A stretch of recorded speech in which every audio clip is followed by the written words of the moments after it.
동북아시아 세계 체제 변동인데 오늘날 우리도 지금 사실은 세계 체제 변동을 경험하고 있어요. 그런데 이것이 기원이 있습니다.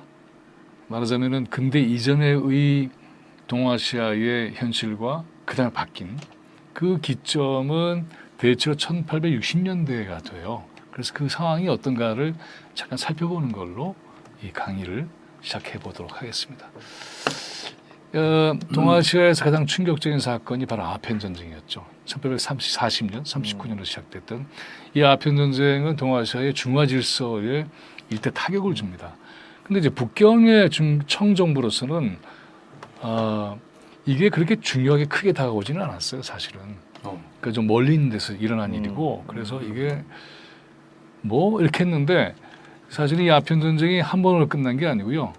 1850년에 한 번 더 일어나요. 에르우 사건이라고 해서 이러면서 이것이 엄청난 충격을 주게 되는데 특히 왜 그렇게 되느냐 하면 북경에 바로 이 원명원이라고 있어요.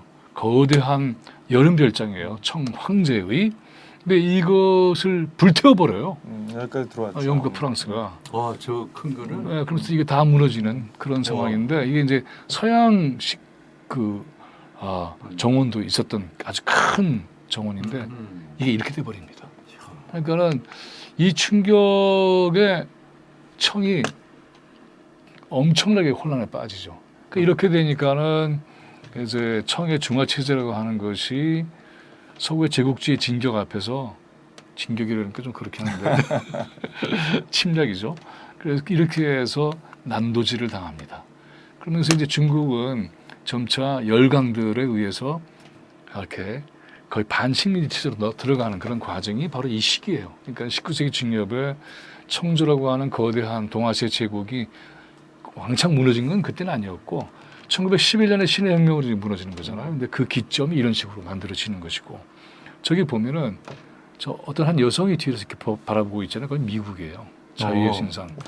다른 서구 일본까지 해서 직접 이걸 이렇게 난도질을 하고 있는 반에 미국은 아직 거기까지 못 와가지고 나도 이제 이걸 한번 해봐야지 이런 표정을 짓고 있는 게 바로 당대 중국의 현실이었습니다.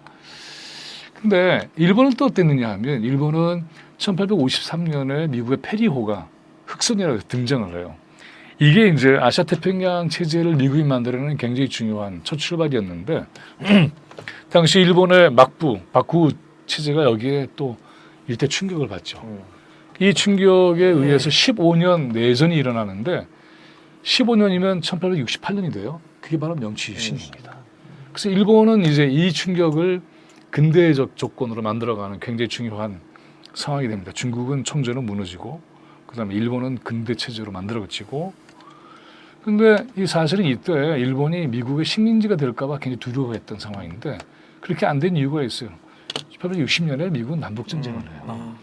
그 1853년에 패류가 왔지만 1860년대에는 더 이상 이게 아시아 태평양 쪽으로 미국의 힘을 확장하기가 어려운 조건에 놓이죠. 하지만 이 1860년의 남북전쟁이라고 하는 것은 이걸 통해서 미국의 연방정부가 견고해지고 미국의 자본주의 체제가 확실해지고 남부의 노예노동을 북부의 자본주의 체제가 흡수를 해서 노예 해방이라는 명분 속에 노동자들을 확보하는 그런 전쟁의 성격도 가지고 있어요. 이러면서 30년 동안에 미국의 일종의 독점 자본 체제가 성장되면서 90년대에 가면은 미국은 제국주의 체제를 준비하게 됩니다. 이게 이후에 제가 드릴 설명인 것이고. 근데 여기에 우리가 이제 근대사를 공부할 때에 잘 주목하지 않는 세력 하나가 있는데 그게 바로 러시아입니다. 이 러시아가 굉장히 중요해요. 러시아의 네르친스크 조약이 1689년인데 러시아는 오랫동안 몽골 제국의 지배에 있었어요. 지금 이제 우크라이나의 키예프, 거기가 모스크바 러시아의 모태예요. 그럼 모스크바 그다음에 페테스프로 이렇게 쭉 지진하고 이렇게 해서 몽골 지배가 끝나고 난 다음에 17세기 정도 되면은 지금 우리가 시베리아라고 부르는 동진을 합니다. 동쪽으로서 아시아 유라시아 대륙 전체를 이렇게 오면서 그 전까지 우리의 역사에서는요 러시아하고 접촉한 적이 없어요. 근데 이제 네르친스크 조약으로 해서 러시아하고 중국이 아무르강이라고 하는 흑단강, 이 흥룡강 이거를 기점으로 해서 서로의 경계선이 만들어져요. 근데 이게 이제 1989년인데 여기서 끝나지 않습니다. 이게 이제 19세기로 넘어가면 어떤 일이 벌어지냐면 바로 이런 일이 벌어져요. 저기 보면은 1689년 네르친스크, 58년에 아이훈 조약, 1860년에 북경 조약 이러면서 지금의 러시아의 연해주까지 해서 저 우리의 두만강 유역으로 마주치는 바로 그 하구에 있는 도시가 바로 어디입니까? 블라디보스톡이잖아요. 블라디보스톡의 뜻이 뭐냐 하면 동방의 패자라는 뜻이에요. 그러니까는 이러면서 이 태평양 연안까지 러시아가 확장해요. 어마어마한 이 사건이에요. 근데 이게 우리한테 왜 중요하냐면 바로 이 1860년대부터 저게 박토였거든요. 우리의 이민이 시작됩니다. 근데 조선조가 막죠. 막는데 이게 그렇게 쉽지 않았던 게 뭐냐면 우리는 어떤 처지에 있었냐면 블라디보스톡이죠. 굉장히 중요한 지역이 됩니다. 우리는 19세기 초반부터 밀란이 일어났습니다. 그리고 1860년대 가장 큰 밀란, 진주 밀란. 그래서 삼도가 다 농민들이 들고 일어나는 그런 상황이에요.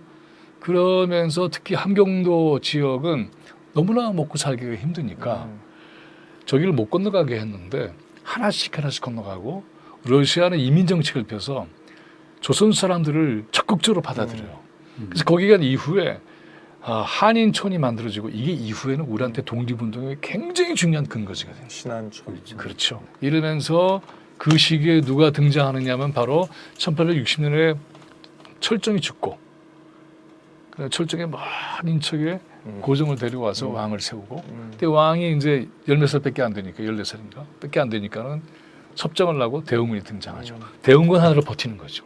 그래서 제가 얘기를 드리고 싶은 건 뭐냐면 쭉 얘기를 드렸습니다마는 자 중국에 말하자면 청이 지배한 동아시아의 체제가 균열이 가고 그다음에 영국과 프랑스, 독일 등이 이제 서세 동점이라고 그랬잖아요.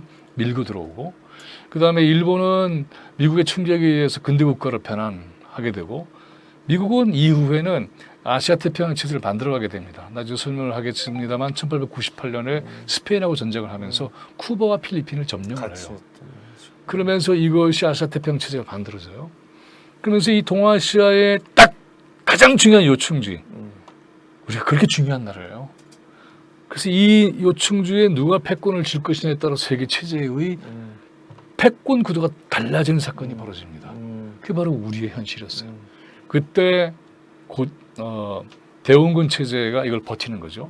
그래서 러시아는 이런 식으로 해서 동아시아에 자기의 패권을 밀어붙이고 중국은 아까도 보았지만은 약화되고 그리고 여기에 아시아 대륙 전체에 누가 이런 중심 패권을 잡을 것인가는 문제가 생기는 것이 그건 우리한테는 민족사적으로 정말 절체절명의 위기에 처하게 되는 것이고 이러면서 거기에 일본이 들어오는 이런 모든 구조가 짜여지는 바로 그 시기가 이 시기였다. 특히 1860년대는 그래서 내부에는 밀란이 벌어지고 정권으로서는 대원군이 등장을 하면서 내부의 개혁도 필요하고 그리고 외부에 대한 방파제도 만들어내야 되고 동시에 세계적으로 자기를 새롭게 형성해야 되는 그런 임무도 역사적으로 부과가 된 그런 현실에 놓이게 됩니다. 이게 바로 1860년대의 동북아시아의 처지였습니다. 지금 제가 오늘 이야기하고 싶은 거는 윤석열이 뭐 이상한 그 발언들 교육에 대한 뜬금없이 갑작스럽게 해서 이 세상 다 뒤집어 놓는 이런 이야기들을 하고 있어서 좀 새롭게 하고 싶은 이야기인데 제가 이야기하고 싶은 것은 뭐냐면 지금 우리나라 교육의 목표가 뭐 여러 가지 좋은 이야기를 많이 하지만 안에 들어가 보면 이 사자가 달린 직업을 갖고자 하는 열망이 있습니다.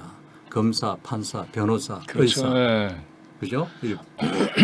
또 교사까지도 이 사람들은 철밥통이뿐만 아니라 완전히 보장이 돼 있고 신분도 보장이 돼 있고 사회적 지위도 최고층에 있고 수입도 뭐 판사, 변호사 이런 검사 이런 사람들은 정관 비리죠.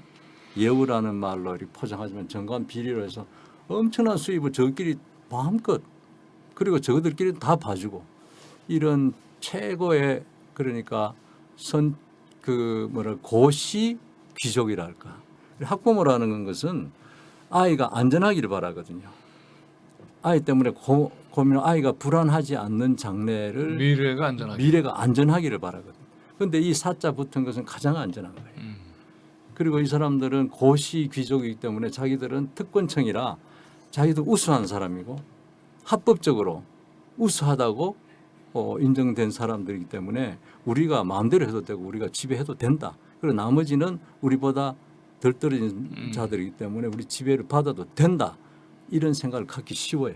저런 권력에 맞서서 힘을 발휘할 수 있는 것 중에 많은데 그 중에 하나는 돈입니다. 그리고 돈이 아주 많은 사람은 특별한 비리가 없다면 이들하고 맞짱을 뜰 수가 있어요.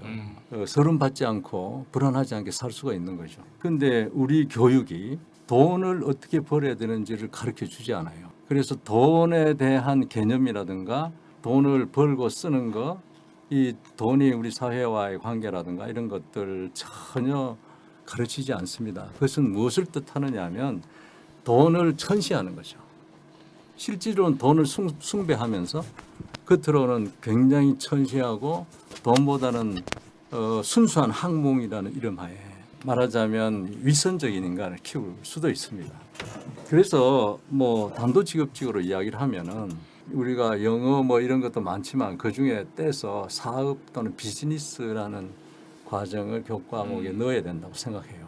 그래서 아이들이 어릴 때부터 사업에 대해서 배워야 되고 그게 뭐 학문적으로 배우는 게 아니라 실제로 해봐야 되는 거죠. 어릴 때부터 벌어보고 또 거기에 대한 불합리한 것도 겪어보고 이겨내고 해서 쉽게 말하면 고등학교를 졸업하면 내가 무엇을 해서 어떻게 먹고 살 수 있다는 그런 자신감을 갖게 졸업시켜야 된다는 겁니다.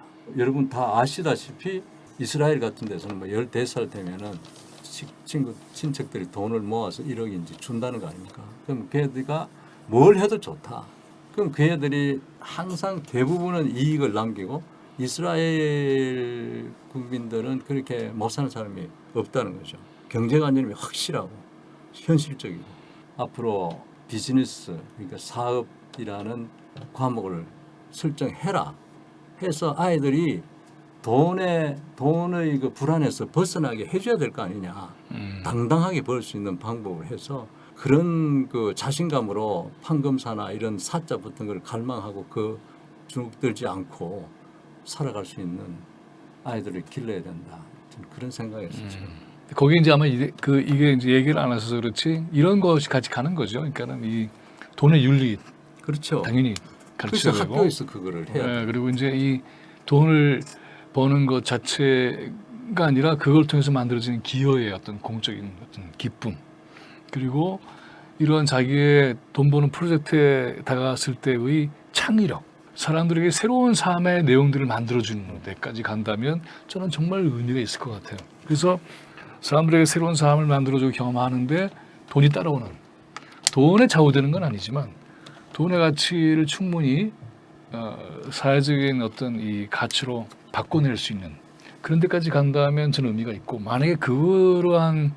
이 보안 장치나 전제 장치가 안 되게 되면 좀 걱정되긴 해요, 사실은. 그래서 우선은 그 창의력이 우리 뭐 학교에서 창의력에 대한 강연 해봐야 아무 소용 없습니다. 창의력이 발휘할 수 있는 여건에 넣어주면 저절로 창의력을 발휘해요. 다만 여기 말씀한 대로 그 돈을 벌고 하는 것들을 학교에서 나는 이렇게 벌었다.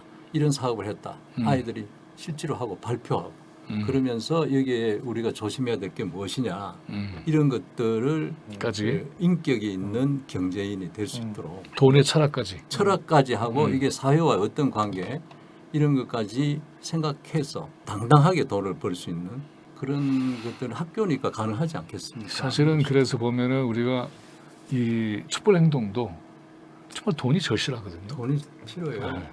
돈이 없으면 아무것도 못해요. 못하죠. 네. 그래서 돈 자체를 버는 기간은 아니잖아요. 그 돈을 모아서 그걸로 사회적 역사로 의미 있는 일을 해내야 되는 건데 이렇게 고민해요. 난 교육 중에서 굉장히 좋은 교육이다. 특히나 이건 협동하지 않으면 안 되거든.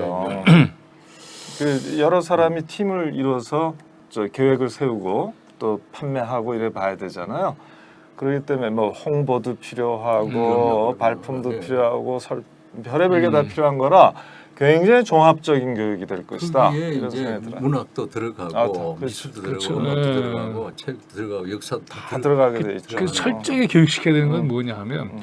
지금 윤석열 이 정권 일당들이 하는 것을 보면서 권력을 잡고 공권력으로 돈을 벌 생각을 하고 그걸로 부패하고 이렇게 해서 이 사회적 가치를 사유화시켜서 이 사회를 부패하게 만들고 욕망을 달성하고 이런 것들은 철저하게 응징하는 그 힘까지 길러줘야 그렇지. 그런 이야기. 양쪽이다. 양쪽이다. 그리고 이런 그래야 거를 이게- 버는데 이런 어떤 정권이 들어섰을 때 어떻게 될 것이냐 이런 것들 다 알게 되는 거죠. 이런 것들 맞아요. 없는 네. 사람은 다 피를 빨리고 예. 그래서 이게 제 이야기는 그냥 상상으로 한 얘기만은 아니고 제가 경기도 꿈의 학교 운영위원장을 한 적이 있는데 우리 곽감님하고도 내가 위원장을 많이 했어요. 그런데 거기에 아이들이 이 학교를 만들어서 방학 동안에 학교를 운영한 적이 있습니다. 그 중에 뭐 여러 가지 여행 학교도 있고 뭐 별별 학교가 다 있지만 그 돈 버는 학교가 있었어요. 그리고 그 학교 아이들은 이제 푸드 트럭을 타고 돈을 버는데 그 경기도에서 차도 대주고 기사도 딸려주고 그 뭐 끓이고 하는 이런 것들 또 음식 만드는 기구도 다 투자해줬죠. 그래서 새벽에 일어나서 얘들이 새벽에 일어나서 시장에 가서 사와서 다 해야 되고 그 겨울에 막 손이 터지는데 가야 되고 그다음에 푸드 트럭을 뭐 아무데나 댈 수가 없어요. 교통 거기에 있어서 여기를 쫓아내고 저기도 쫓아내고 이런 것들을 겪으면서 가장 정말 좋은 체험이었고 우리 어른들이 얼마나 고생하는가를 그 얘기를 듣다 보니까 저런 것도 배울 것 같아요. 일을 같이 하는 거니까 직무의 정의도 배우고 또 돈을 벌었으니까 나눠야 되잖아요. 분배의 정의도 그렇지, 배우고. 그렇지. 아, 이거 굉장히 중요한 거잖아요. 하다가- 직무의 정의와 분배의 정의는 굉장히 중요하잖아요. 거기서 어긋나기 시작하면 어긋나면 우선 이게- 그렇지. 저 불협화음이 네. 생기기 시작하면 일이 안 되잖아요. 그럼요. 그러니까 협력을 하려면 협업을 안 할 수 없는데 협업을 하려면 어떻게 존중해주고 어떻게 대우해야 그런 되는지 거죠. 이런 걸 다 네, 서로 고민하고 그렇죠. 욕심 생겼을 때 우리 팀이 잘 되려면 한 명 한 명의 역량을 최대한 이끌어내야 되거든. 그렇기 때문에 어떻게 하면 제일 처진 아이를 이끌어낼 것인가 이거 고민하게 돼 있어요. 그렇죠. 그래서 네. 이 사업 창업이라는 창업. 거는 사실은 크건 작건 할 것 없이 굉장한 창의력 그렇죠. 예. 훈련이자 굉장한 리더십 훈련이 될 수밖에 없어요. 맞아요. 그리고 고도의 존중 훈련이고 그래서 맞아요. 굉장히 네. 종합적인 교육인 건데 우리가 등한시하고 있는 것이죠. 근데 그거 하려면 이제 보고 배우는 게 있어야 된단 말이죠. 그래서 보고 배우는 게 있으려면은 가장 중요한 정치 계획이라고 생각합니다. 그래서 뭐가 뭐도 있어야 될 거니까 오늘 그 얘기 하신다 그랬죠. 그 보고 배울 게 돈을 있어요. 벌다 보면 결국 정치하고 연결이 되는 그러니까 것도 제대로 알게 된 이 정치 자전거. 모델을 어릴 때 보고 자라야 이게 뭐 그래도 발상이라도 가능한 건데 이 뭐 공권력을 잡아가지고 그걸로 돈 벌고 자기 집 앞에까지 고속도로 뚫게 만들고 뭐 이따위 짓을 하니까 권력의 사유화의 한 예였죠. 정말 지금. 나쁜 거지. 그렇죠. 예, 그래서 그렇게 돈 버는 건 안 되는 거죠. 그렇지 그런 거를 저는 뭐 지금 정치 개혁 얘기를 해볼까 하는데요. 정치 개혁이라는 게 사실은 이제 선거 개혁, 정당 개혁, 의회 개혁, 뭐 국가 개혁 이런 게 다 포함되는 개념이죠. 그래서 굉장히 넓기 때문에 한꺼번에 다 할 수는 없는 것이고 일단 선거제 개혁과 관련해서 꼭 한 가지 얘기하고 싶어요. 지금 우리나라 현행 선거제도가 어떤 건지 아세요? 우리나라 현행 선거제도는 2020년에 개정된 거예요. 그 개정법을 우리는 준연동형 비례대표제라고 그랬거든요. 이 법은 이제 위성정당이 나오면서 무력화가 됐어요. 그렇지만 그 법조문은 그대로 살아있는 겁니다. 그러니까 다시 위성정당을 만들면 이제 다시 또 무력화가 되죠. 그렇게 되는 거죠. 지금 그래서 국힘당은 만약에 준연동형 선거법을 실시할 것 같으면 지금 법을 그대로 가져갈 것 같으면 위성정당 또 만들겠다고 으름장을 놔요. 근데 이거 참 놀라운 일입니다. 사실은 이거 어떻게 합니까? 위장 이혼, 위장 정당, 뭐 위장 결혼, 위장 전인 뭐 이런 시리즈가 있잖아요. 이건 몰래 하잖아. 근데 위성 정당은 위장 창당인데 이거 대놓고 해야 되거든. 그러니까 세상에 불법행위나 탈법행위를 대놓고 하는 거 봤습니까? 그러니까 비밀 조직이 아니니까. 그러니까 몰래 해야 되는 건데 이 얘기는 뭐냐면 비밀 조직이 아니니까 공적으로 했다는 거 아니에요. 만약 공개적으로 탈법 행위를 하잖아. 그 법을 위반할 행위를 법의 실질을 그래 어긋날 행위를 하면은 공개적인 불법 탈법 행위가 되는데 그런 건 처벌을 받아야 되는 거 아니에요. 그렇죠. 예. 우리가 처벌받지 않으려고 몰래 위장 결혼하고 몰래 위장 이혼하고 몰래 위장 전입하는 거 아닙니까? 혜택은 누리고 처벌은 안 받으려고 배째라 했으면 째줘야 되잖아. 그런데 우리는 위성정당을 그렇게는 못했단 말이에요. 왜냐하면 창당의 자유가 있다는 이유로. 그러면 지금 어떻게 하면 되냐면 위성정당을 금지 조항을 만들 수 있잖아요. 민주당이 절대 다수를 갖고 있으니까 뭐 패스트 트랙 태워서라도 만들면 돼요. 자, 위성정당 금지 조항을 만들면요. 사람들이 말을 해요. 위성정당을 어떻게 막냐? 위성정당의 정의가 뭐냐? 개념부터가 불분명해서 막을 수 있다 그러는데요. 자, 위성정당 금지 조항을 입법을 했잖아요. 한 조항. 네. 어떻게 하냐면 지역구에 후보를 50% 이상 내는 정당 같으면 비례대표 후보를 반드시 내야 된다. 이렇게 되면요. 국힘당이 이 법조항이 있는 이상은 비례대표 명부를 작성해서 비례대표 명부를 내야 돼요. 그러고 위성정당이 만들어져야 되거든. 그러면 위성정당을 또 국힘당이 주도적으로 내놓고 전에 자유한국당, 뭐 자유통합당 이런 거 만들 때처럼 할 수가 없잖아요. 왜냐하면 금지 조항이 생겼으니까. 그러니까 경우가 달라지고 굉장히 갑갑해지는 거거든요. 그리고 위성정당 금지 조항까지 만들었는데 또 위성정당 만들어 국민들이 질타하게 돼 있어요. 그러니까 여건이 완전히 바뀌는 겁니다.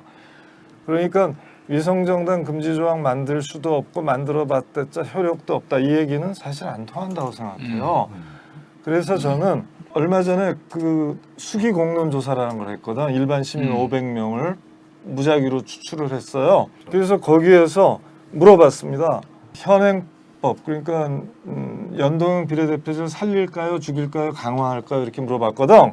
그랬더니 연동형 비례대표를 과거로 돌아가야 된다. 그러니까 병립형 비례대표 옛날 방식으로 돌아가야 된다가 40% 나오고 연동형 비례대표 살리든가 강화해야 된다가 55%가 나왔어요. 만약에 수기 시간을 조금만 더 늘렸으면 60%, 70%, 80% 나왔을 겁니다. 충분히 바뀌죠.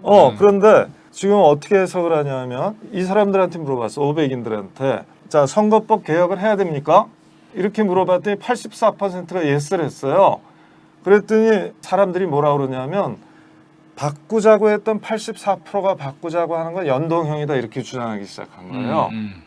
그게 아니고 병립형 바꾸자고 한 사람이 84%고 그렇기 때문에 55%가 연동형을 강화하든가 유지하자고 한 거 아니겠어요? 안 그러면 해석이 안 되잖아. 그래서 내가 이 부분 선거제를 연동형 말고 딴 걸로 바꾸자고 하는 사람이 84%라고 주장하는 여야 모두의 목소리가 거대한 사기극이다. 이렇게 얘기를 하고 있고요. 그래서 이 수기공론 조사는 지금의 연동형을 살릴 것을 요구한다는 말씀으로 정치개혁 완.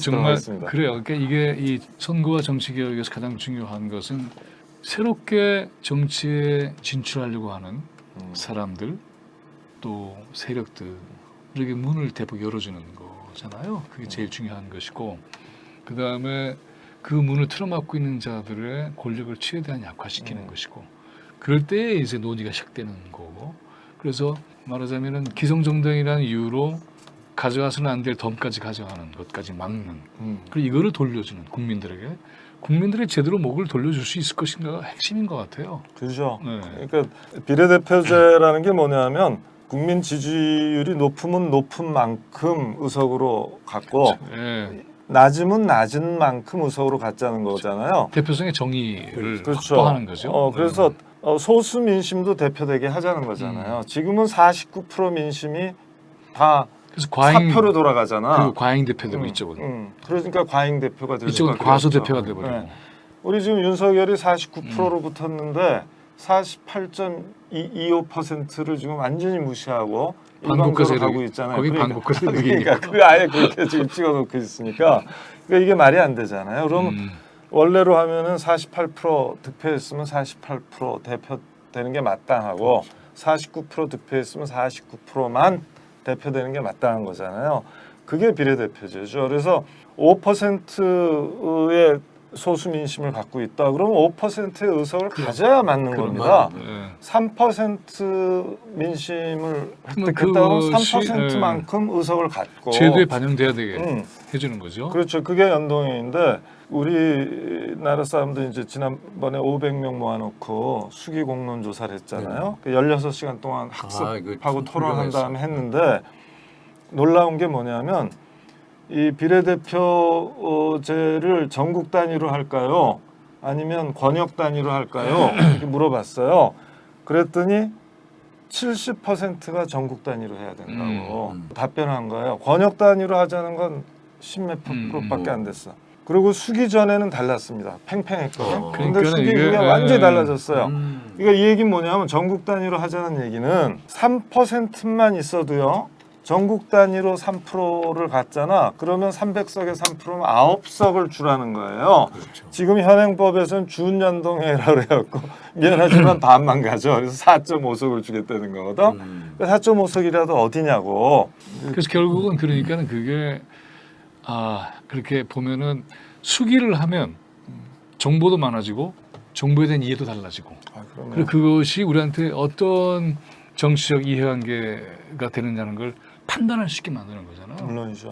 근데 이런 그 수기 체제가 가능하려면 현장에서도 가능해야 되고 언론에서도 가능해야 되는데 언론은 완전히 안 하고 있고 현장에서 하는 건 쉽지는 않잖아요. 근데 이걸 현장을 만들어내야죠. 네. 지금 비례대표가 왜 얼마나 간절하게 필요하냐면 아시다시피 우리 국민들의 대의 정치인데 국민들의 그 입장과 그 직업과 이런 것들을 전혀 반영하지 못한다는 거예요. 뭐 쉽게 말하면 교육이 엄청나게 중요한데 교육을 대표할 교사 출신 국회의원이 2명밖에 없어요.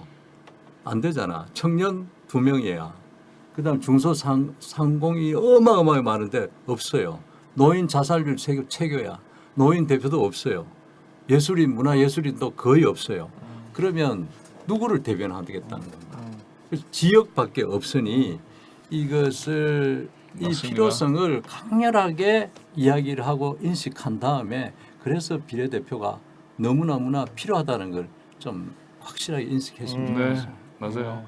그래서 국회의원수는 늘려야 됩니다. 늘어야죠. 네. 이 소개할 책이나 영화 이야기를 좀 해요. 제 얘기를 좀 먼저 드려볼게요. 자료를 좀 볼까요? 자, 이 바다 밑에서라고 하는 이 작품은요.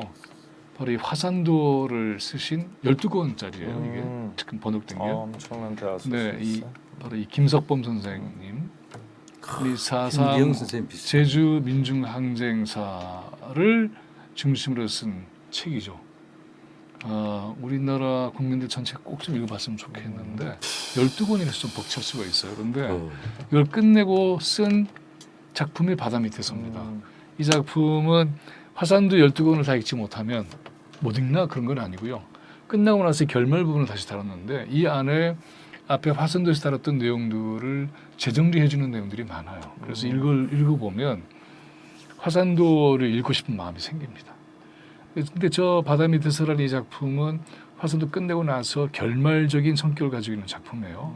근데 저 작품의 제목이 굉장히 의미심장합니다. 뭐냐면 바다 밑에서 우리가 제주 민중 4.3 민중항쟁과 학살의 과정에서 많은 사람들이 정말 억울하게 비참하게 죽임을 당하잖아요. 근데 육지에서만 죽인 게 아니고요. 바다에 밀어넣어서 죽인 것도 굉장히 많아요. 수장하는 거죠. 그래서 이분은 수장의 장자가 장례식 할 때 장자가 아니라 담궜다라는 장자를 써야 된다는 거죠. 우리가 언제 한번 제대로 장례를 지내본 적이 있냐. 그래서 이분은 어떤 얘기를 하느냐 하면 바로 바다 밑에 수장되어버린 우리 역사 그 진실을 끌어내는 작업이 앞으로 필요하다. 이런 의미로 바다 밑에서는 제목을 지었어요. 굉장히 놀라운 제목이죠. 그래서 저는 이 책을 여러분들에게 꼭 권합니다. 그래서 이 책을 읽고 우리의 해방 공간에서 어떤 고민과 투쟁과 학살과 치열한 인간적인 그러한 이 결단, 사랑 이런 것들이 있었는가 하는 것을 마주해 보시기를 바랍니다. 그럼 저는 음. 우리 그 김민우 교수가 이 바쁜 중에서도 독서회를 해요. 그래가지고 우리가 평소에 읽어야 되는데 못 읽은 책 있잖아요. 그 대부분이 좀 이래. 베개로 써야 돼. 그래서 읽기도 하고 못 읽기도 하는데 전번에 사람들이 워낙 그 좀 못 읽을 예상하고 영화를 하나 추천해서 영화를 가져와서 틀어줬어. 그게 뭐냐면 서부전선 이상 없다. 최근에 나온 영화예요. 넷플릭스에서 나온 영화인데 아 이거는 정말 봐야 돼요. 이거는 나 이걸 보면서 영화가 이렇게 위대한 거구나. 이렇게 위대한 거구나. 그 영화를 보잖아요. 레마르크의 작품을 영화한 거죠. 아, 글도 읽었지만 이건 어마어마해요. 그래서 보면 결론적으로 전쟁해야 되겠다 하는 생각이 딱 떨어져요. 전쟁은 절대 안 해야 되겠구나 하는 생각이 확 들어. 그렇게 무슨 말로 할 필요가 없어요. 정말 윤석열이가 이걸 봐야 돼. 이걸 봐야 될 사람이 많아. 이 영화를 꼭 한번 봤으면 좋겠어요. 이거 정말 네, 꼭 정말 봐야 돼. 권해요. 작품 자체도 그렇지만은 이 영화도 놀랍게 만들었어요. 너무 잘 만들었어. 그 작품하고는 좀 틀리긴 해요, 여러 가지로. 그래도 새롭게 해석을 하고 내놨는데 작품에 이런 게 있습니다. 19살 청년들이 전쟁터에 가요. 선생님이 가라 그러는 거죠. 그리고서는 이 선생이 그 전선에 있는 제자한테 편지를 보내요. 네, 잘하고 있지 뭐 등등 애국심을. 근데 그 학생들이 그 편지를 받고서 무슨 얘기를 하느냐면 무슨 소리야? 우린 19살에 벌써 노인이 됐는 걸? 이런 표현이에요. 네. 근데 영화는 좀 다르게 학생들이 전쟁터에 가는 걸 환호를 해요. 그러다가 전쟁을 겪으면서 전혀 다른 생각과 이 현실을 감당하게 되는 거죠. 네. 그래서 서부전선 이상 없다라는 제목은 일본에서 번역한 거예요, 사실은. 근데 서부전선은 조용하고 아무것도 일어나지 않았다. 그런데 정말 아무것도 일어나지 않은 것일까? 거기는 죽음만 있을 뿐인데? 라는 의미를 담고 있는 그런 작품이죠. 또 영화 얘기 하나 할까? 넷플릭스에서 봤는데 13th라고 돼 있는 건데 이게 미국 수정헌법 제13조예요. 미국 수정헌법 제13조가 남북전쟁 결과로 그렇죠. 예. 그 남북전쟁 덕분에 일본이 국가안보를 지켰다. 그 남북전쟁이 끝나고 수정헌법 13조라는 게 만들어서 이제 노예 해방의 결과죠. 그래서 인종이나 피부색으로 적법 절차에서 배제되지 않고 어떤 차별도 받지 않는다. 뭐 이런 내용을 갖고 있어요. 이 헌법이 만들어졌잖아요. 그래서 그 이른바 재건 시대인데 그 앞에 한 15년, 20년 정도 동안은 이 법이 효력을 좀 발휘해서 미국 남부의 주 상원의원이나 심지어 연방 상원의원도 흑인이 처음으로 나옵니다. 그러니까 동네 주나 지방 의원은 말할 것도 없고 참 놀라운 일이에요. 그러나 한 20, 30년 지나면서부터는 다시 남부에서는 이 13조 수정헌법 13조가 완전히 무력화되는 단계로 가서 결국 1950년대까지 지속되고 60년대 민권운동을 낳았잖아요. 그런데 그 과정 중에 을 다큐멘터리로 만든 거예요. 6편이나 돼. 근데 1편, 2편, 3편을 보면서 막 가슴에 솔솔 막 그래요. 나는 거기에 중요한 이제 미국 대법원 판례, 우리나라 치면 헌법재판소 판례인데 그것들을 어지간히 읽어보고 아는 사람인데도 불구하고 그 상황들이 너무나 위대한 투쟁의 시대, 정의를 위한 위대한 행진과 투쟁의 시대, 그리고 너무나 가슴 아픈 흑인들의 억압받고 착취받는 또 차별받는 그 시대 상을 잘 그리고 있어요. 그래서 누구나 위대한 투쟁에 동참할 때는 이런 정신을 만나는 게 좋을 것 같고. 좋네요. 그래서 저도 보겠습니다. 수정헌법 제13조 이거 한번 꼭 권해드리고 싶어요. 곁들을 하나 또 소개를 한다면 시카고 트라이얼 7이라고 하는 그 유명한 노동운동 시카고 죽이게 그래서 그걸로 미국의 민권운동, 노동운동이 모든 그런 망라한 그래서 헌법에 굉장히 중요한 논쟁을 일으킨 유명한 사건이죠. 그렇죠. 반역적으로 영화도 뭐 처단하는 오늘 길게 거죠. 얘기할 수는 노동운동. 없으니까 잠깐 소개를 해드리면 아주 의미 있게 보실 수 있을 것 같습니다. 이제 마무리할 시간이 벌써 다 됐는데 네.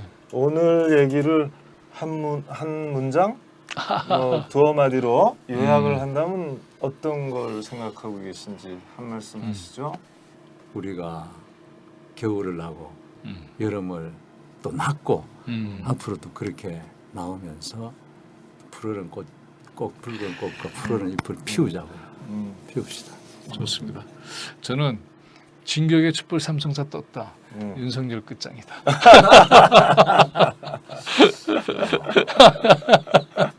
그렇게 돌아가는 거예요. 나는 아까 하도 감명 받아갖고 다가오는 영광을 보내. 그 영광을 보는 사람들이 촛불 시민들이고 먼저 봐서 나눠주고 있잖아요. 지금 그 차세대 젊은이들하고 공유하고 싶고 정말 다가오는 영광을 함께 나누게. 우리가 그 길로 가는 징검다리가 되자. 이렇게 말씀드리고 싶네요. 오늘 여기서 마쳐도 될까요? 예. 자, 수고하셨습니다.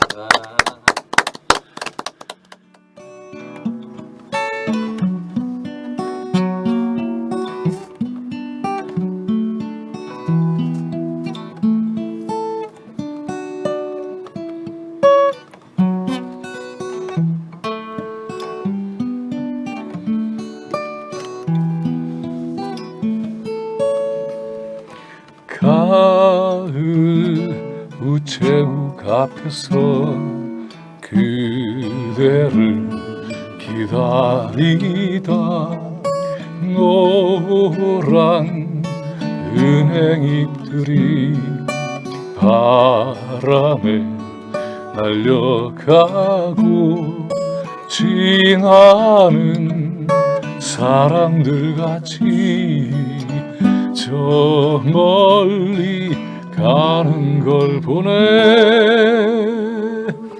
세상에 아름다운 것들이 얼마나 오래 남을까.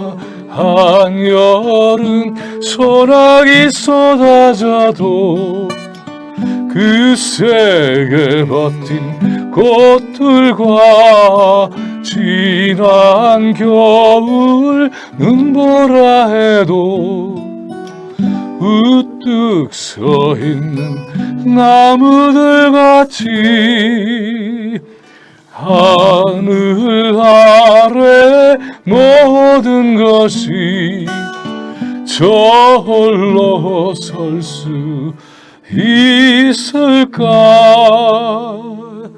가을 우체국 앞에서 그대를 기다리다 우연한 생각에 빠져 날 저물도록 몰랐네. 세상에 아름다운 것들이 얼마나 오래 남을까. 한여름 소나기 쏟아져도 그 세게 버틴 꽃들과 지난 겨울 눈보라 해도 우뚝 서 있는 나무들 같이 하늘 아래 모든 것이 저홀로 설 수 있을까. 가을 우체국 앞에서 그대를 기다리다 우연한 생각에 빠져 날 저물도록 몰랐네. 날 저물도록